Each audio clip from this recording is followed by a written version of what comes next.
para o socorro divino. A oração, estamos aqui no culto de oração e estamos apelando para o socorro divino. Vamos fazer essa leitura. Ó Deus, salva-me pelo teu nome e faz-me justiça pelo teu poder. Escuta, ó Deus, a minha oração, dá ouvidos às palavras da minha boca. Pois contra mim se levantam os insolentes e os violentos procuram tirar minha vida. Não tem Deus diante de si.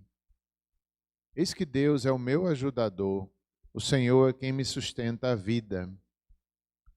Ele retribuirá o mal aos meus opressores, por tua fidelidade dá cabo deles. Oferecer-te-ei voluntariamente sacrifícios, louvarei o teu nome, ó Senhor, porque é bom, pois me livrou de todas as tribulações, e os meus olhos se enchem com a ruína dos meus inimigos. Esse salmo, dizem os estudiosos, os comentaristas, que as circunstâncias que Davi estava vivendo, aqui demonstrada nesse salmo, de certa forma, se entende a partir do Salmo 52, porque no Salmo 52, Davi, ele é rejeitado, ele é traído pelos aqueles homens, só que de fora, os edonitas, traído pelos edonitas. Já nesse Salmo aqui 54, Davi se sente traído novamente, no entanto é pelos da sua própria tribo, pelo seu próprio povo. É como se fosse tribulações de uma época a outra, que não cessaram, mas que ele estava nesse momento difícil de tribulação. Então ele apela mais uma vez para o socorro divino.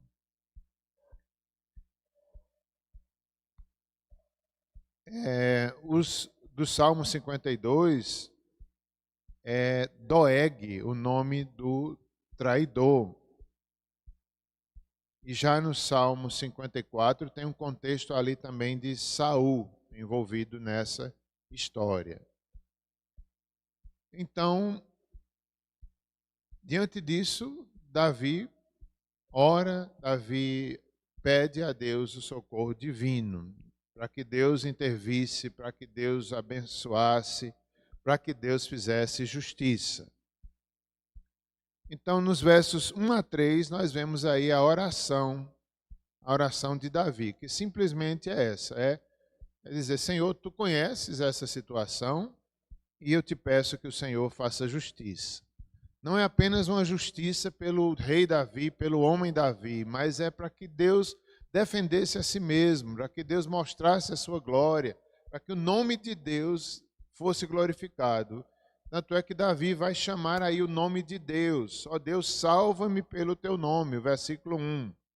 O nome de Deus está ligado ao seu caráter, à sua fidelidade. Não era só por causa de Davi, mas a glória de Deus ali estava envolvida. E o pedido é, faz-me justiça. Não tem hora que a gente se sente assim diante de Deus?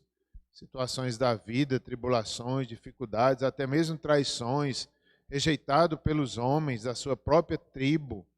E Davi simplesmente pede, Senhor, faz-me justiça. Do Senhor é que vem a resposta, do Senhor pelo seu nome. Nos faz lembrar também situações onde Moisés foi assim, passou em situações semelhantes a essa que Davi estava aqui, onde a reação de Moisés é bem interessante. Ele pede que Deus também faça justiça, que Deus mostrasse quem estava certo, se era ele ou se era o povo. Então, Deus mostrou que era ele, no caso de Moisés, aqui também no caso de Davi. Porque essas críticas, elas vinham dos insolentes. Essa crítica vinha de aproveitadores, de pessoas que não estavam comprometidas com o nome de Deus. Então, eles estavam ali rejeitando Davi porque eles eram de fato maus. Escuta, diz o verso 2, escuta, ó Deus, a minha oração, dá ouvido às palavras da minha boca, pois contra mim se levantam insolentes, e os violentos procuram tirar minha vida. Não tem Deus diante deles. Então eram homens que não tinham compromisso com a verdade, nem com o nome de Deus. Primeira questão, né? A oração de Davi, a sinceridade, o pedido de socorro a Deus. Eu quero fazer uma ligação dessa oração aqui inicial, nesse salmo, esses versos 3, com o Salmo 139, quando lá nos versos 23 e 24, quando o salmista Davi também, ele pede que o Senhor sonde o seu coração. Sonda-me, ó Deus, o coração, vê se há em mim algum caminho mau e guia-me pela justiça, guia-me pela tua vontade. E aqui me fez lembrar algo importante quando oramos diante de Deus. Seja qualquer situação, seja qualquer pedido. Isso é uma boa atitude em qualquer pedido que nós devemos fazer diante de Deus. Nós devemos dizer, Senhor, vê se há em mim algum caminho mau nesse pedido, nessa situação. Será que eu estou sendo egoísta? Por que eu estou pedindo isso? O que me leva a fazer esse pedido diante de ti? Davi estava pedindo justiça, mas por quê? Será que o pedido de Davi era honesto, era verdadeiro? Será que aqueles homens que estavam ali contra ele eram maus mesmo? Então Deus iria sondar, Deus iria mostrar. Vê se há em mim, Senhor, algum caminho mau e guia-me pelo caminho eterno. É outra pergunta interessante nas nossas orações, né? Por que desejo fazer tal pedido diante de Deus? Por que Davi estava fazendo esse pedido diante do Senhor? Porque estava atribulado, porque estava sofrendo. Mas quem ia julgar o pedido era Deus. E ele, como ser humano, deveria ter essa preocupação. Senhor, por que eu faço esse pedido diante de ti? É importante a gente também pensar isso. Por quê? Porque eu estou pedindo a Deus um filho, por exemplo. Mas para quê? O que significa isso? É só a minha vontade de ser pai humana? É só porque eu quero um filho? Então, tudo isso é importante a gente, quando orar, pensar, avaliar, pedir discernimento. Por que a gente está pedindo aquilo diante do Senhor? Deus fará a justiça, Deus trará a resposta perfeita. Outra pergunta que nós devemos fazer em nossas orações é sobre a glória de Deus. Isso trará glória a Deus? Não é? Esse pedido, essa criança que eu quero que nasça, nesse exemplo que eu citei, irá glorificar ao Senhor? Isso em cada situação que a gente pede, que a gente vive, a gente deveria fazer essas perguntas. Pedir a Deus também discernimento, ou se é algo bem humano, ou se é algo que é nosso, que é só para a nossa glória, para a nossa vontade. Versos 4 e 5 do Salmo 54, Davi pede socorro ao Deus que é seu ajudador. Nós podemos ver que Deus é do lado da verdade, é do lado daqueles que confiam nele, daqueles que oram dessa forma, como Davi orou, tem Deus do seu lado. Eis que Deus é meu ajudador, o Senhor é que me sustenta a vida. Ele retribuirá o mal dos meus opressores, por tua fidelidade dá cabo deles. Então, a fé de Davi, a certeza, Deus estava ali comprometido com a causa justa, com a causa que glorifica o seu nome. E isso nós também devemos ter essa certeza. Se nós pedimos corretamente, se nós pedimos em submissão, se nós pedimos buscando a glória de Deus, podemos ter a certeza que Deus está comprometido com a sua verdade. E Ele fará, Ele responderá conforme a sua vontade. E Deus é o ajudador de Davi e também nós. Os versos 6 e 7, ações de graças. E aqui nós vemos no final Davi do quase desespero à libertação e a ações de graças.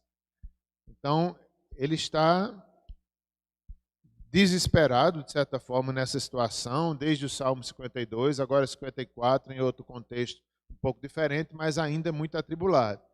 De repente, depois, no final do Salmo, ele agora já está agradecendo, já está lembrando que Deus é seu ajudador, e termina em louvor, em ações de graças e libertação. Oferecer-te-ei voluntariamente sacrifícios. Ele não prometeu fazer votos, mas é algo aqui voluntário, a adoração, a entrega, ações de graças. Pois o Senhor me livrou de todas as tribulações. Os meus olhos se enchem com a ruína dos meus inimigos. Ele certamente viu Deus ali destruir o plano daqueles homens insolentes. E aqui ele agradece porque triunfou a vontade do Senhor em meio às suas tribulações. Vamos fazer mais uma oração. Logo após a oração, estaremos encerrando a transmissão desse culto e oraremos com aqueles que estão aqui presencialmente. Senhor, nós temos a mesma fé que Davi teve, o mesmo Deus, o mesmo ajudador. Vê se há em nós, Senhor, algum caminho mau nos nossos pedidos, nos nossos planos. Dá-nos discernimento, cumpre a tua vontade em nós. Nós não queremos para nós mesmos, Senhor, mas é pelo teu nome, é pela tua glória, é pelo teu reino. Sonda cada um de nós, Senhor. Nós te agradecemos porque temos Deus como ajudador. Muito obrigado. E te damos graças porque o Senhor nos assiste, nos defende contra o mal, contra o ímpio, contra os insolentes. Ó Senhor, que prevaleça em nós. Assim tem sido na nossa vida, assim tem sido no teu povo. O Senhor abençoa o seu povo. Então, nós podemos confiantemente crer, agradecer, descansar e te pedir que faça isso em nós também, Senhor, mais uma vez nessa noite. Em nome de Jesus, amém. A bênção apostólica. A maravilhosa graça do nosso Senhor e Salvador Jesus Cristo, o amor de Deus Pai Todo-Poderoso, as consolações e o poder do Espírito Santo sejam sobre cada um de vós e sobre todo o povo de Deus espalhado em toda a terra, desde agora e para sempre. Amém.